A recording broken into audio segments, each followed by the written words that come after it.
بسم الله الرحمن الرحيم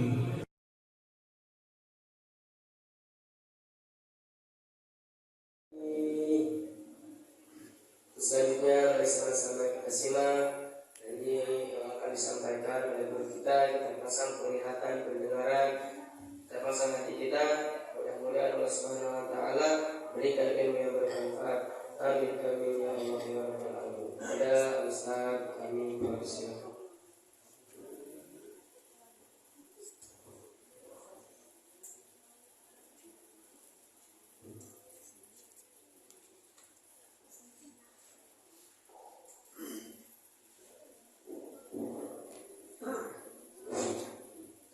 Bismillahirrahmanirrahim.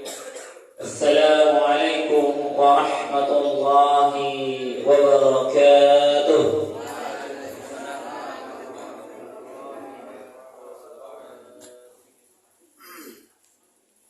Alhamdulillahil qail lirrijali nasibun mimma tarakal walidani wal aqrabun وللنساء نصيب مما ترك الوالدان والأقربون مما قل منه أو كثر نصيبا مفروضا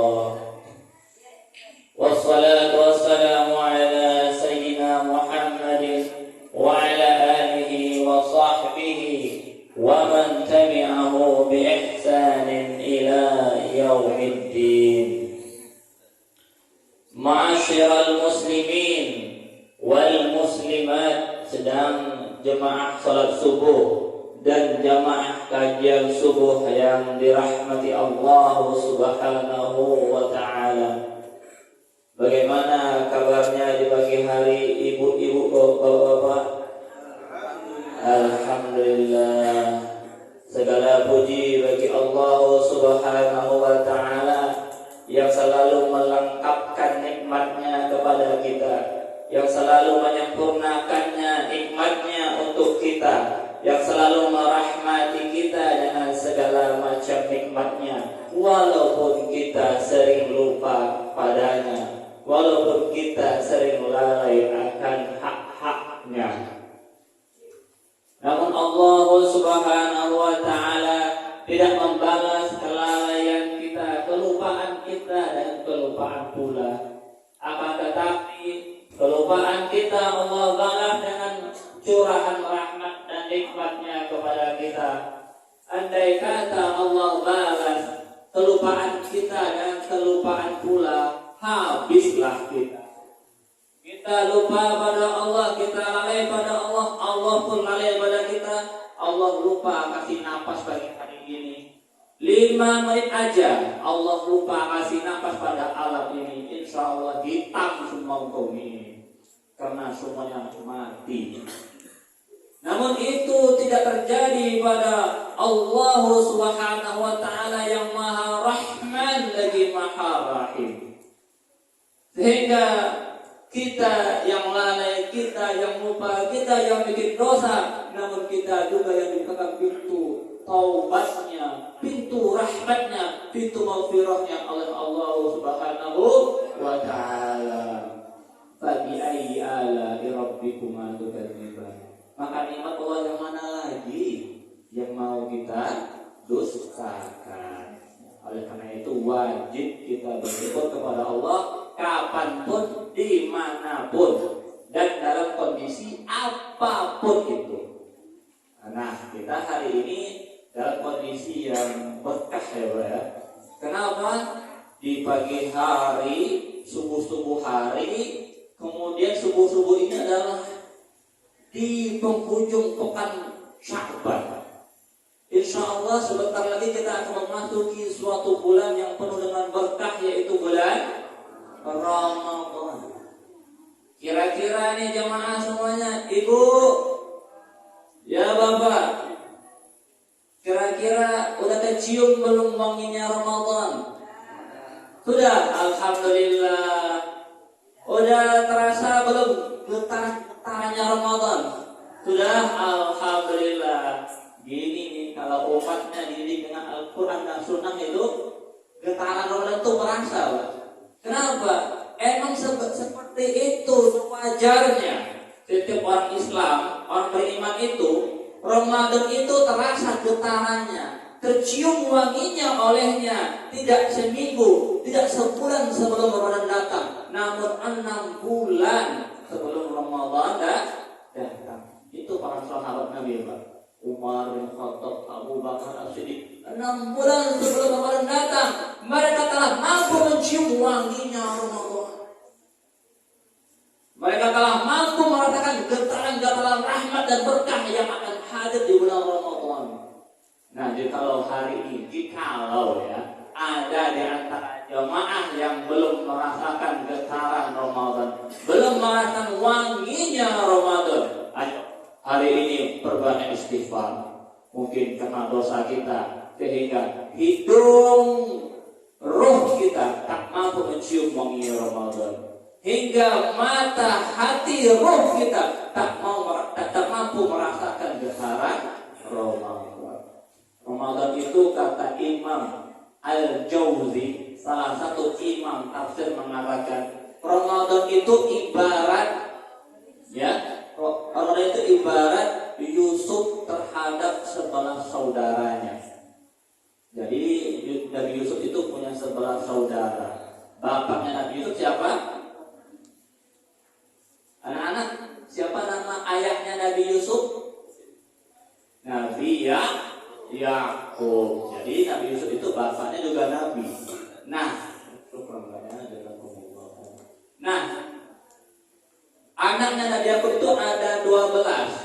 Nah, yang 10 ini bikin dosa. Yusuf disiksa, dimasukin sumur hingga dia menjadi budak, kemudian menjadi kuli dan segala macamnya hingga dia menjadi orang. Kemudian Allah angkat menjadi seorang bendaharawan Mesir. Namun di saat Yusuf telah berjaya, Yusuf bilang apa? La tasriba alaikumul yawm yaghfirullahu lakum. Tidak ada celaan bagi kamu wahai saudaraku. Hari ini aku mintakan ampun kepadamu. Dengan adanya Yusuf, saudaranya yang tadi yang jumlahnya 11 bakal masuk neraka karena dosanya kepada Yusuf. Tapi karena Yusuf mendoakan ampunan buat mereka akhirnya menjadi ahli surga. Artinya apa? 11 bulan lamanya kita bikin dosa umpamanya, dengan hadirnya 1 bulan Ramadan terhapus semuanya. Tapi Ramadan yang kayak Yusuf. Nah, ya. Ramadan yang kayak Nabi Yusuf. Benar-benar Ramadannya. Tidak hanya Ramadan orang puasa, kita puasa, orang tarawih, kita tarawih. Bukan begitu, tapi kita yang berpuasa. Kenapa antum puasa? Karena ini puasa perintah Allah. Kenapa antum tarawih? Tarawih ini adalah perintah Allah. Maka insya Allah akan menjadi Ramadan itu seperti bagaimana Yusuf terhadap saudaranya, akan terampuni dosa kita selama bulan lamanya. Oleh karena itu, mari kita memperbanyak syukur kepada Allah Subhanahu wa taala agar benar-benar kita pekan depan berada di Ramadan dalam keadaan sehat walafiat, sehat jasad dan sehat rohani, sehingga kita bisa berRamadan dengan sungguh-sungguh dengan penuh keistiqomahan. Amin ya rabbal alamin. Salam dan salam baginda Rasul kita Nabi Muhammad Sallallahu Alaihi Wasallam yang telah mencontohkan kepada kita bagaimana seharusnya kita berpuasa, bagaimana seharusnya kita berRamadan. Maka kalau kita ingin puasa kita nantinya, Ramadan kita nantinya menjadi Ramadan penghapus dosa-dosa kita, pendatang rahmat untuk kita, maka tirulah bagaimana Rasulullah berRamadan. Kaum muslimin sedang jemaah salat subuh dan kajian subuh yang dirahmati Allah Subhanahu wa taala. Jadi insyaallah di pagi hari ini kita masih lanjutkan kajian kita masih dalam Kitabul Faraid, ya. Kitabul Faraid. Mohon maaf di bulan lalu. Di bulan lalu kami sampaikan kajian faraidnya insyaallah usai. Akan tetapi itu yang usai adalah kajian ilmu dasarnya. Di bulan ini dan bulan selanjutnya kita akan mengkaji ilmu gharib. Ilmu Gharib. Ini kalau yang udah taksim tahu gharib itu artinya apa? Apa itu gharib, Pak? Langka, unik, aneh, yang gak biasa, ya. Jadi di dalam ilmu tajwid ada ilmu gharib seperti ismam, imala, sakta, sifar muhtadil, nun wiqayah dan sebagainya. Itu ilmu gharib dalam ilmu tajwid. Sedangkan ilmu gharib dalam ilmu faid juga ada. Nah, apa saja itu insya Allah kita akan bahas satu persatu di kajian ini ya. Jadi ada ilmu gharibnya ya Bapak Ibu ya. Nah, istilahnya yang berbeda dari yang biasanya. Yang pertama adalah bab umariyatan. Nah, kalau didengar-dengar nama babnya kayak nama orang ya Pak ya. Betul nggak? Umariyatan. Nah, kalau yang udah sekolah Arab, ini kayak nama Umar ini. Nah, ya. Jadi umariyatan itu artinya dua perkara yang Umar berijtihad di dalamnya, atau dua perkara yang diputuskan oleh Umar.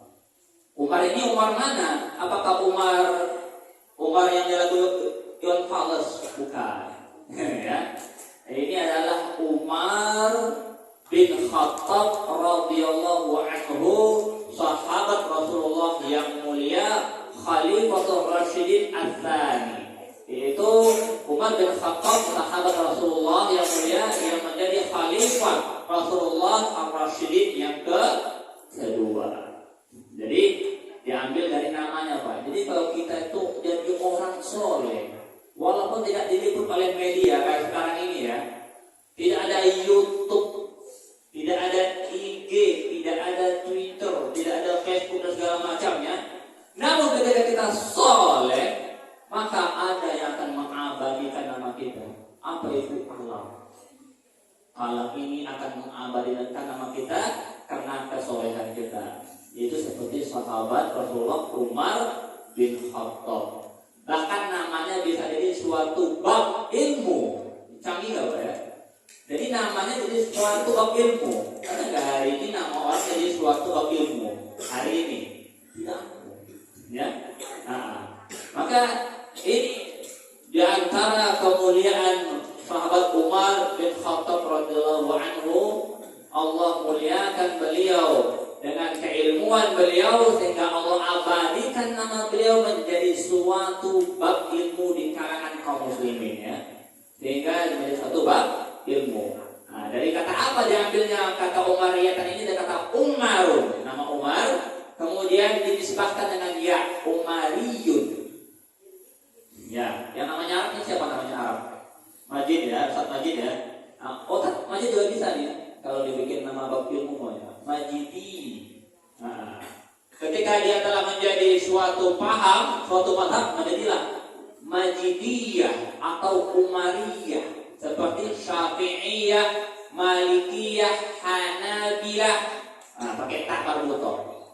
Itu kalau satu. Tapi jika kalau dia dua, maka tambahin alif sama nun di akhirnya.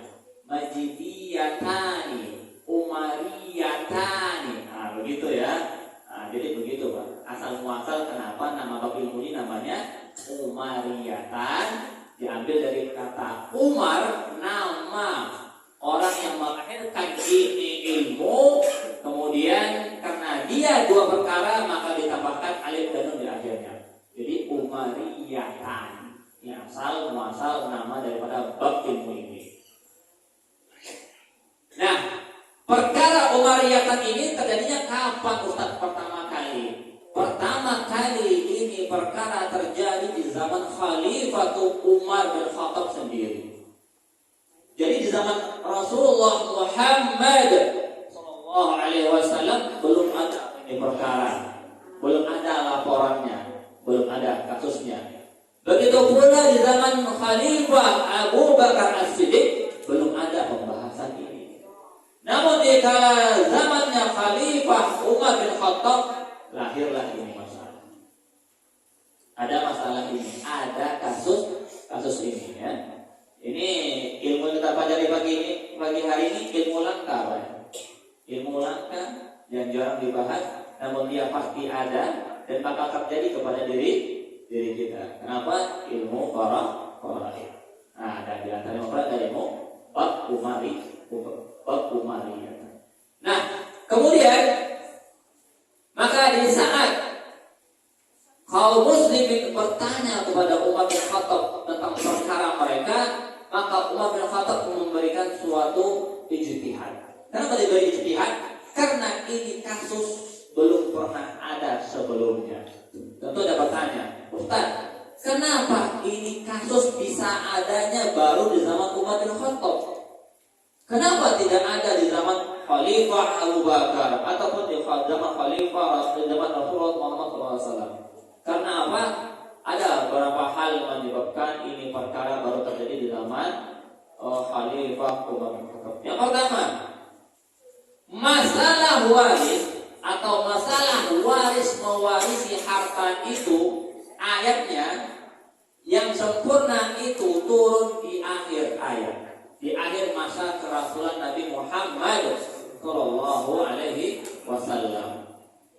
Jadi ayat terakhir itu dalam kitab Sahih Bukhari, Imam Bukhari menyatakan akhir ayat nazalat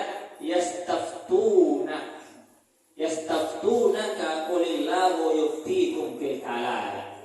Ayat terakhir yang turun itu adalah ayat yastaftuna qulillahu yuftikum fil kalala. Itu surat An-Nisa ayat 176 yang bercerita tentang hak waris saudara kandung dan saudara seayah. Jadi ini ayat waris itu adalah ayat terakhir yang turun. Tentu perkara hukumnya sampai kepada masyarakat ada waktu ya Pak ya. Ini sudah ayat terakhir turun.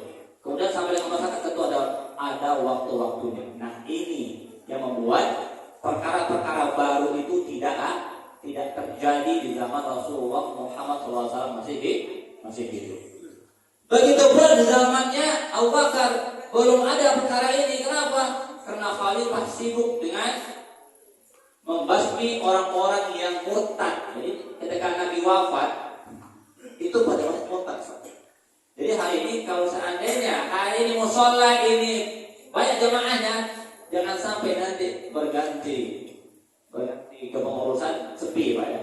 Nah, kalau sepi samalah sama zaman dulu kita ya. Zaman Nabi hidup banyak Islam, Nabi wafat murtad semuanya.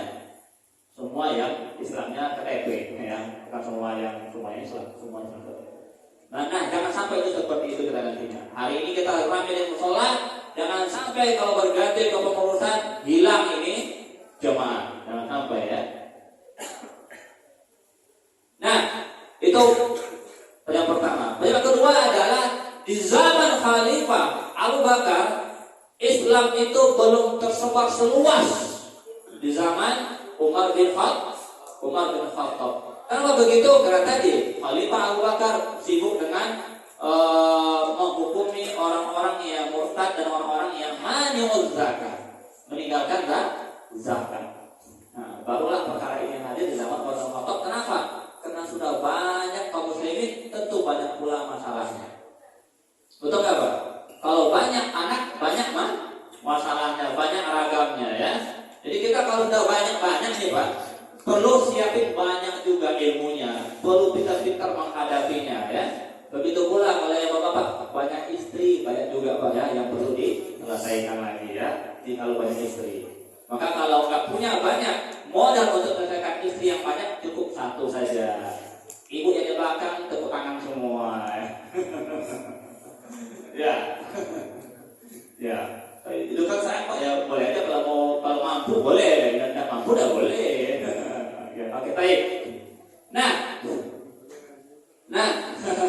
jadi kemudian di saat jemaah kaum muslimin ini bertanya kepada Umar bin Khattab tentang perkara ini, dan perkara ini adalah perkara baru dan dulu di zamannya Nabi masih hidup, di zaman Abu Bakar masih hidup, orang itu kalau menikah itu alhamdulillah banyak yang punya anak. Jadi dulu tuh kita tuh jarang melihat kaum muslimin itu menikah lalu mandul tuh jarang ya. Nah, menikahi Mekah dan Madinah zaman Nabi. Di sana itu hidupnya berkah, kurma di mana-mana, kurma muda itu kurma muda itu kan itu buat ini ya Pak ya, kalau kita bilang bisa menjadi membantu bagi orang-orang yang belum punya keturunan. Nah di sana banyak. Maka Mekah Madinah itu jarang orang yang baru meninggal tidak punya anak. Namun ini problem terjadi dari jemaah-jemaah di luar Mekah dan Madinah. Bagaimana ceritanya? Dengarkan ceritanya. Jadi mereka bertanya, ya Rasulullah, kami punya keluarga. Ya. Kemudian salah seorang di antara pasangan kami meninggal dunia. Suami meninggal atau istri meninggal, namun tidak punya anak. Jadi istri meninggal atau suami meninggal, namun dalam keadaan tidak punya anak. Dan dalam waktu itu juga orang tua dari sang almarhum, sang mayit masih ada, yaitu ada bapak dan ada ibu. Nah, maka siapa ahli warisnya? Tentu si istri atau si suami, kemudian si bapak dan si ibu. Dalam hal ini, ketika kita memakai rumus biasa, maka apa kata Al-Quran? Fa illam yakul lahu waladun wa warisahu abawahu fali ummihi sulus. Jikalau sang mayit yang meninggal dunia, fa illam yakul lahu walad, tidak ada anaknya, tidak punya anak, dan yang mewarisinya adalah dua orang tuanya, ayah dan ibu. Ada ayah dan ibu sebagai ahli waris, maka yang ibu mendapatkan as-sulus, mendapatkan sepertiga, mendapat 1/3 dari semua harta. Begitu bunyi ayatnya. Maka dijelaskanlah pakai rumus biasa oleh para kaum muslimin waktu itu. Ketika dibagi hartanya, ternyata bagian ibu lebih banyak daripada bagian bapak. Ibu 1/3, bapak sisanya lebih banyak. Nah, yang jadi masalah adalah ketika ibu dengan bapak yang pastinya laki dan perempuan, betul? Ibu perempuan, betul? Bapak laki-laki, betul? Betul. Ketika laki dan perempuan satu tokoh, satu level dalam masalah sosial keluarga, satu level kan ya, suami istri kan, bapak dan ibu satu level. Lalu yang perempuannya lebih banyak, ini masalah, menyalahi rumus. Apa rumus yang disalahinya? Lidzakari mislu hadzil unsayain. Untuk laki-laki yang selevel, maka dia mendapatkan 2 bagian daripada perempuan yang selevel dengannya. Anak perempuan sama anak laki. Dalam rumusnya adalah anak laki dapat 2, anak perempuan 1. Saudara perempuan, saudara laki. Saudara laki dapat 2 bagian, saudara perempuan dapat 1 bagian. Nah, akan tetapi dalam kasus ini beda. Bagiannya saudara ibu lebih besar dibanding bagiannya si bapak. Ya, padahal mereka satu level, laki dan perempuan. Maka dalam hal ini berijtihadlah Umar bin Khattab. Berikatlah Umar bin Khattab. Dalam 2 kasus. Yang pertama adalah ketika meninggal seorang almarhum, kemudian ahli warisnya adalah istri, ingat ya, istri, ayah dan ibu. Ini pertama. Lalu yang kedua, meninggal seorang almarhum, ahli warisnya adalah suami, ayah dan ibu. Nah ini ingat nih, jikalau ada ketemu hari ini, kita punya keluarga, qadarullah belum punya anak. Nah jika nanti meninggal, kasusnya jatuh ke sini, yaitu kepada kasus 2 ini, antara istrinya meninggal duluan maka tinggallah suami, ayah dan ibu, atau suami meninggal duluan tinggallah istri, ayah dan ibu. Nah, maka jikalau seperti ini seperti ini kasusnya, ahli waris hanya ada 3, istri atau suami, kemudian ayah dan ibu, maka berapa hak ibu? Karena yang masalah adalah jatah ibu, ya kan? Bukan yang lain, tapi jatahnya di ibu. Maka dalam hal ini Umar bin Khattab radhiyallahu anhu berijtihad. Maka hak ibu di sini adalah tetap 1/3. Tapi sulusul baqi namanya. Jadi ada nama ujungnya apa namanya? Baqi. Ya, ini baqi, bukan bakul Bu ya. Kalau bakul Pak nasi, ini baqi ya. Nah, ya. Sulusul baqi. Apa arti sulusul baqi? 1/3 dari sisa. 1/3 dari sisa. Sisanya mana Ustaz? Maka begini cara pembagian warisannya. Saya kasih gambaran aja ya Pak ya, nggak pakai tulis. Karena insya Allah semua jemaah ini pintar-pintar semua ini. Amin, amin, amin. Jadi begini cara membaginya dalam kasus Umariyatan yang disampaikan oleh Umar bin Khattab dan diamalkan juga oleh beliau. Jikalau ahli warisnya adalah suami, bapak, dan ibu, maka dalam Al-Quran untuk suami jika tidak ada anak dapatnya setengah. Maka setengah diambil oleh sang suami. Berapa sisanya lagi? Setengah. Karena setengahnya diambil. Setengahnya diambil oleh suami, maka tinggal lagi setengah. Maka yang setengah ini dibagi 3. Dibagi 3, 2 bagian untuk bapak, 1 bagian untuk ibu. Paham? Cara baginya gimana? Saya ulang lagi. Kalau ahli warisnya adalah suami, bapak, dan ibu, maka cara baginya adalah diambil dulu hak oleh suaminya. Suami berapa? Setengah. Maka setengah diambil oleh suami, tinggal setengah. Setengahnya dibagi 3 bagian. Kemudian 2 bagian buat si bapak, 1 bagian buat si ibu. Paham ya insyaallah?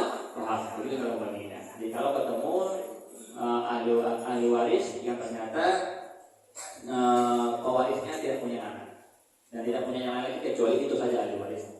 Kemudian yang kedua, kasus jikalau ahli warisnya adalah istri, kemudian bapak dan ibu. Kalau ini kan suami ya, sekarang istri.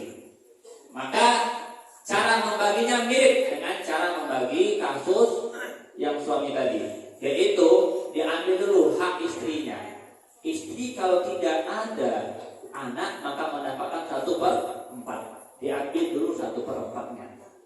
Berapa lagi sisanya Pak? 3/4. Nah 3/4 ini dibagi 3 bagian. 1 bagian untuk ibu, 2 bagian untuk si bapak. Mudah cara membaginya ya. Mudah banget ya. Tinggal di bagiannya suami diambil dulu atau bagian istri diambil dulu, baru nanti sisanya dibagi 3, 1 bagian untuk si ibu, 2 bagian untuk si bapak. Kenapa begitu Ustaz? Lidzakari mithlu halil unsayaini. Untuk yang laki-laki itu 2 bagian dan untuk yang perempuan itu cukup 1 bagian. Selama mereka 1 level. 1 level Pak ya. Kalau udah beda level jangan disamakan. Ini rumusan untuk ahli waris yang 1 level. Anak sama anak, cucu sama cucu, saudara sama saudara. Begitu. Dan termasuk ayah sama dan ibu kan 1 level. Nah maka mereka rumusannya seperti ini. Dan ini adalah ijtihad daripada Umar bin Khattab. Artinya kalau bapak ibu mencari dalam hadis sulusul baqi itu tidak ada. Sulusul baqi 1/3 dari sisa itu dapat ketemu. Ya, ini hanya ijtihad Umar. Namun ijtihadnya itu betul dan banyak diikuti oleh para ulama. Kenapa? Karena kata-kata sulus dalam Al-Quran itu tidak menyatakan sulus dari semuanya ataupun sulus dari baqi ya. Apakah sepertiga dari semua harta ataupun sepertiga dari sisa harta, maka itu maknanya masih umum ya. Ini anak-anak masya Allah ya, pagi-pagi dapat ilmu faraid ini. Tapi nggak apa-apa ya, ilmu ini ilmu penting masalahnya. Dari kecil kamu ketemu faraid ini, pagi-pagi ketemu faraid, bab goib lagi, bab goib lagi bukan bab dasar ya. Nah itu pak, itu yang pertama. Namanya apa namanya? Umariyatan ya, yaitu dua bab yang mana ini adalah hasil daripada ijtihad Umar bin Khattab radhiyallahu anhu tentang perkara kasus ahli waris hanya suami, ayah dan ibu atau istri, ayah dan ibu. Nah ini penting ya, dilihat nanti. Hari ini banyak orang yang maaf belum Allah karuniai anak. Nah kan meninggal dunia, salah satunya suaminya atau istrinya. Tentu nanti kasusnya ke sini begini. Jangan dibagi dengan cara pembagian yang biasa ya, tapi dengan cara ini dibaginya. Ibu dapatnya sepertiga dari sisa, bukan sepertiga dari semua harta. Kenapa begitu? Karena kalau sepertiga dari semua harta, maka bagian ibu akan lebih banyak atau bukan 2 kali lipat untuk bagian ayahnya nanti atau bagian bapaknya. Itu yang pertama. Ini mesti tambah lagi nggak Pak? Mesti tambah lagi nggak? Kalau tambah lagi saya tambah lagi yang kedua ini. Yang kedua ya, oke baik. Ini jemaah semangat ini ya. Yang kedua, ini juga sering sekali terjadi pada kita. Yang kedua adalah babul munasahat. Jadi yang permasalahan kedua adalah babul munasahat. Munasahat ini dari kata nasaha yunasihu, munasahatu. Artinya apa? Penghapusan.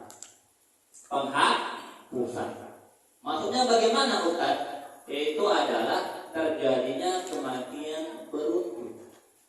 Kematian beruntun dalam suatu keluarga. Seringkah itu Pak? Sering biasanya. Kecelakaan, yang motoran bapak dan ibu. Kecelakaan, lalu yang meninggal tempat ibunya. Lalu bapaknya orang sakit meninggal juga, kan beruntun. Atau yang paling sering di kaum muslim hari ini apa? Meninggal bapaknya, warisan nggak dibagi. Kapan dibaginya? Nanti kalau emaknya meninggal kan? Ya enggak? Betul? Sering terjadi Pak ya? Nah ini masuk dalam kasus munasahat atau dalam permasalahan munasahat. Jadi munasahat itu bagaimana cara membaginya Ustaz?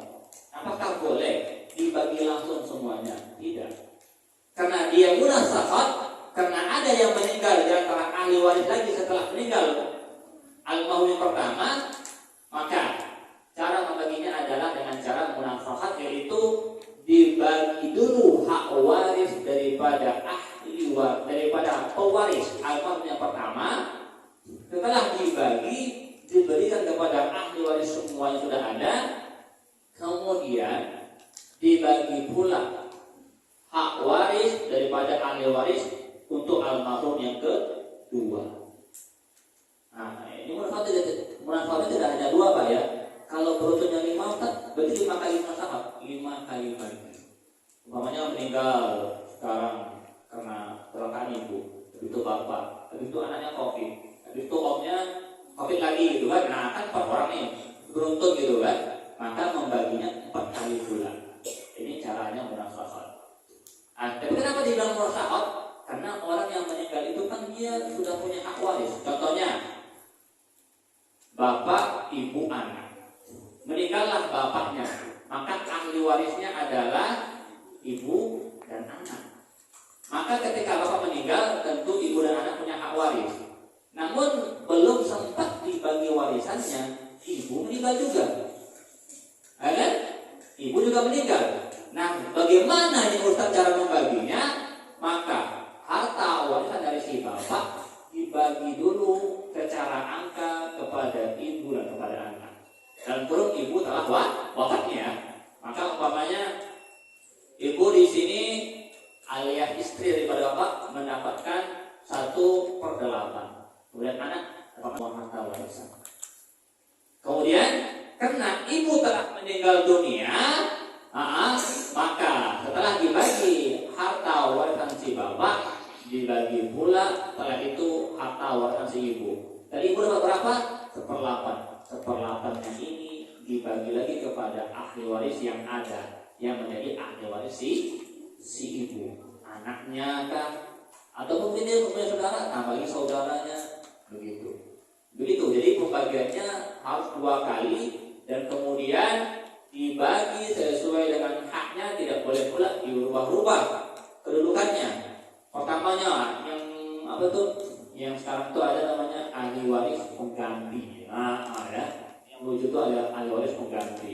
Jadi ketika tidak dibagi warisannya, maka kemudian nanti ahli waris yang masih hidup menjadi menggantikan posisi ahli waris yang di atasnya yang telah meninggal dunia terlebih dahulu. Ya, contohnya tadi bapaknya meninggal, istrinya hidup, kemudian anaknya hidup. Setelah bapaknya meninggal berbagi warisan, si istri meninggal pula. Maka nanti si anak mengambil hak waris dirinya plus hak waris si istri semuanya. Nah, itu tidak boleh. Itu tidak halal. Tidak halal, tidak boleh, maka itu akan menjatuhkan kita ke dalam harta yang haram. Nauzubillah summa nauzubillah min dzalik. Nah, kalau itu terjadi, maka cara baginya harus 2 kali dengan cara munasahah. Dengan cara dibagi hak waris kepada almarhum yang meninggal, kemudian dibagi pula hartanya dia kepada almarhum, kepada ahli waris yang masih ada. Ya, itu contohnya ya. Tapi kalau ada apa-apa ya, insyaallah ya. Saya ulangi lagi untuk munasahah ini. Contohnya ada 3 orang, bapak, ibu, anak. Meninggal si bapak, kemudian belum dibagi warisannya, meninggal pula si ibu. Nah, bagaimana cara bagi warisnya Ustaz? Yang pertama bagi dulu punya bapak, yang dibagi dulu harta warisannya. Siapa ahli warisnya? Ibu dan anak. Maka dikasih pada ibu sama anak. Setelah nanti ibu dan anak mendapatkan bagiannya, maka kan ibu udah meninggal juga nih, maka harta warisan ibu dibagi pula kepada si anak.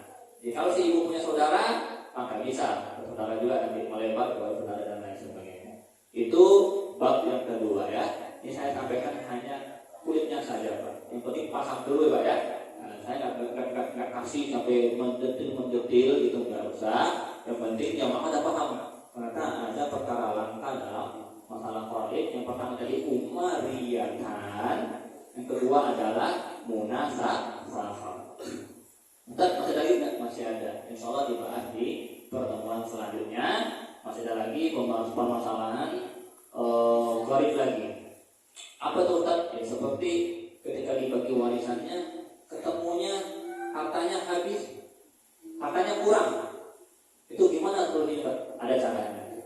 Lalu kalau Ustaz dibagi warisannya, hartanya lebih, pernah nggak? Ya ada, bisa juga begitu. Itu bagaimana cara penyelesaiannya juga ada nanti, ya. Ada ilmunya, semua itu ada ilmunya nanti. Insya Allah kita bahas di pertemuan selanjutnya. Jadi pagi hari ini kita cuma bahas 2 bab, yaitu umariyatan, yang kedua munasahah. Umariyatan adalah perkara kasus yang terjadi jikalau seseorang meninggal dan tidak meninggalkan anak, ahli warisnya hanyalah istri atau suami beserta ayah dan ibu. Maka untuk ibu ini ya Pak ya, benang merahnya sini aja. Untuk ibu hanya 1/3 dari sisa. Lalu yang kedua munasahah, yaitu terjadinya kematian beruntun. Maka dalam hal ini tidak boleh langsung dibagi langsung semuanya, namun perlu dibagi dulu hak warisan orang yang meninggal pertama, kemudian baru dibagi warisan orang yang meninggal kedua dan selanjutnya. Jangan langsung digabung.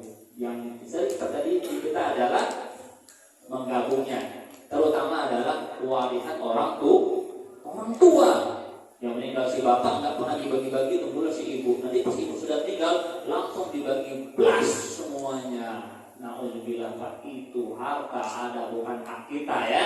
Nggak boleh begitu. Ketika itu terjadi pada diri kita perbaiki saja. Yang punya bapak dulu yang mana saja. Oh ternyata ada nih yang harta bapak masuk kepada si A dan itu dia bukan berhak. Silakan dibetulkan kembali. Berikut dan selanjutnya Jadi kalau itu kejadian itu sering terjadi Pak ya, terutama katakan ibu dan bapak. Mungkin sekian dari kami untuk pagi hari ini sudah direkam ya. Jadi itu tadi dua hal kemarin dan nasihat. Insyaallah kita mulai lagi di kajian harinya tentang bab mutarib yang lainnya.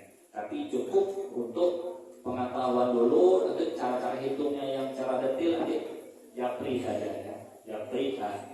Baik, barakallahu fiik. Jika ada pertanyaan dipersilahkan.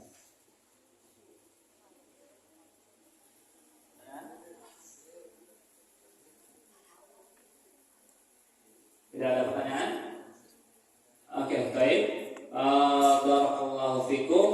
Alhamdulillah, pada hari ini kita telah selesaikan kajian kita tentang bab mutarib dalam ilmu faraid. Mudah-mudahan Allah Subhanahu wa taala memberi kita paham, memberi kita kekuatan untuk bisa amalkan dan sampaikan ilmu ini kepada saudara-saudara kita agar semua kita dan saudara-saudara kita semua bisa melaksanakan ini ilmu dalam kebenaran yang sesuai dengan apa yang Allah perintahkan, yang sesuai dengan apa yang Rasulullah telah sunnahkan. Mari kita tutup dengan doa kafaratul majlis. Subhanakallahumma wa bihamdika asyhadu an la ilaha illa anta astaghfiruka wa atubu ilaik. Assalamualaikum warahmatullahi wabarakatuh.